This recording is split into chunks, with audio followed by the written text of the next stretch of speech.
बाबा बुढ़ापे के कारण संतुलन बनाए रखने के लिए दीवार का सहारा लेकर चलते थे। जहां जहां वे दीवार को छूते थे वहां का रंग फीका पड़ जाता था और दीवार गंदी हो जाती थी। यह देखकर मैं अपनी पत्नी के चेहरे पर बदलते भावों को देखता था। उस दिन बाबा के सिर में दर्द था, इसलिए पता नहीं उन्होंने अपने सिर पर कौन सा तेल लगाया था। उन्हीं तैलीय हाथों से दीवार का सहारा लेकर चलने से हाथों के निशान दीवार पर पड़ गए। यह देखकर मेरी पत्नी मुझ पर बहुत गुस्सा हुई। मुझे भी क्या हुआ पता नहीं। मैं तुरंत बाबा के कमरे में जाकर बोला, बाबा, दीवार को हाथ लगाए बिना चला करो ना जरा। आपके हाथ लगने से वे कितनी गंदी हो जाती है। मेरी आवाज थोड़ी ऊंची हो गई थी, ऐसा मुझे लगा। 80 साल के बाबा किसी छोटे बच्चे की तरह गलती होने पर जैसा चेहरा बनाते हैं वैसा ही बनाकर गर्दन झुकाकर चुपचाप बैठ गए। छी! यह मैंने क्या किया? मुझे ऐसा नहीं कहना चाहिए था, ऐसा मुझे लगने लगा। मेरे स्वाभिमानी बाबा तब से चुप हो गए। उन्होंने दीवार का सहारा लेकर चलना छोड़ दिया। आगे 4 दिनों बाद वे ऐसे ही चलते हुए संतुलन खोकर गिर पड़े। वे बिस्तर पर ही रहे। 2 दिनों बाद उन्होंने यह लोक छोड़ दिया। दीवार पर हाथों के निशान देखकर मुझे अपनी छाती में कुछ अटका हुआ सा महसूस होता रहता था। दिन बीतते गए। मेरी पत्नी को घर का रंग करवाना था, ऐसा लगने लगा। पेंटर भी आ गए। मेरे बेटे जितू को दादाजी बहुत प्यारे थे। उसने दीवार रंगते समय दादाजी के हाथों के निशानों को छोड़कर दीवार को रंगने की जिद पकड़ ली। आखिर में रंगाई करने वाले ने कहा, सर, आप चिंता न करें। उन निशानों के चारों ओर गोल बनाकर एक सुंदर डिजाइन बना देंगे। आपको भी वह पसंद आएगा।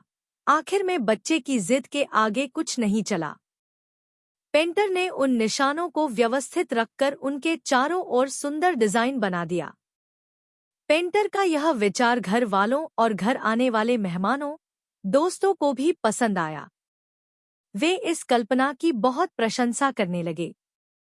अब आगे जब भी दीवारें रंगने का काम होता गया, तब उन हाथों के निशानों के चारों ओर डिजाइन बनाए जाने लगे। शुरुआत में बच्चे की जिद के कारण यह करते रहे, पर हमें भी संतोष मिलता गया। दिन, महीने, साल बीतते चले गए। बेटा बड़ा होकर उसकी शादी हुई और मैं अपने पिताजी की जगह पर आ गया। पिताजी जितना नहीं, पर 70 के करीब पहुंच गया। मुझे भी लड़खड़ाना न पड़े, इसलिए दीवार पकड़कर चलना पड़ा और मुझे याद आने लगा कि पिताजी को मैं कितना डांटता था। इसलिए चलते समय दीवार से थोड़ी दूरी बनाकर चलने लगा।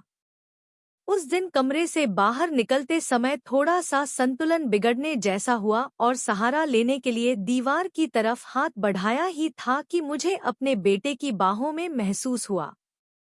अरे बाबा, बाहर आते समय दीवार पकड़ कर आते हो। अभी आप गिरते गिरते बाल बाल बचे, बेटे के शब्द कानों में पड़े। मैं जीतू के मुंह की तरफ देखता रहा। उसके चेहरे पर चिंता थी, पर गुस्सा नहीं था। पास की दीवार पर मुझे पिताजी के हाथ दिखे। मेरी आंखों के सामने पिताजी की तस्वीर उभर आई। उस दिन अगर मैंने डांटा न होता तो पिताजी शायद और जीते रहते, ऐसा लगने लगा। अपने आप आंखों में पानी भर आया। तभी 8 साल की पोती दौड़ती हुई आई। दादाजी, दादाजी, आप मेरे कंधे पर हाथ रखकर चलिए, कहती हुई हंसते हंसते मेरे हाथ अपने कंधों पर रखकर निकल पड़ी। हॉल के सोफे पर बैठे थे, तभी पोती ने अपनी ड्राइंग बुक दिखाते हुए कहा, दादाजी, आज क्लास में ड्राइंग की परीक्षा थी, मुझे फर्स्ट प्राइज मिला है। हो क्या? अरे वाह!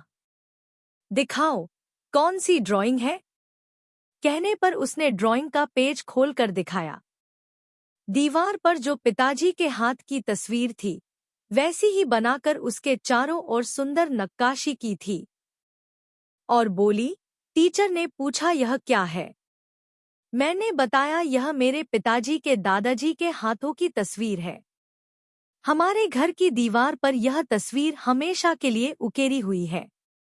टीचर ने कहा, बच्चे छोटे होते हैं तो दीवारों पर लकीरें, हाथों पैरों की तस्वीरें बनाते रहते हैं।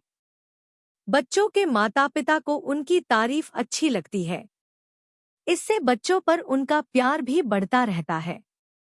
टीचर ने यह भी कहा, हमें भी अपने बूढ़े माता पिता, दादा दादी से ऐसे ही प्यार करते रहना चाहिए। उन्होंने यह कहकर बहुत प्रशंसा की। श्रिया, हमारी पोती, मीठी मीठी बातें करती रही। तब मुझे अपनी पोती के सामने लगा कि मैं कितना छोटा हूँ। मैं अपने कमरे में आया, दरवाजा बंद किया और पिताजी की तस्वीर के सामने आकर, मुझे क्षमा करो पिताजी, कहते हुए मन हल्का होने तक रोते हुए पिताजी से क्षमा मांगता रहा। माता पिता का सम्मान करें, एक दिन हम भी उनकी जगह पर होंगे।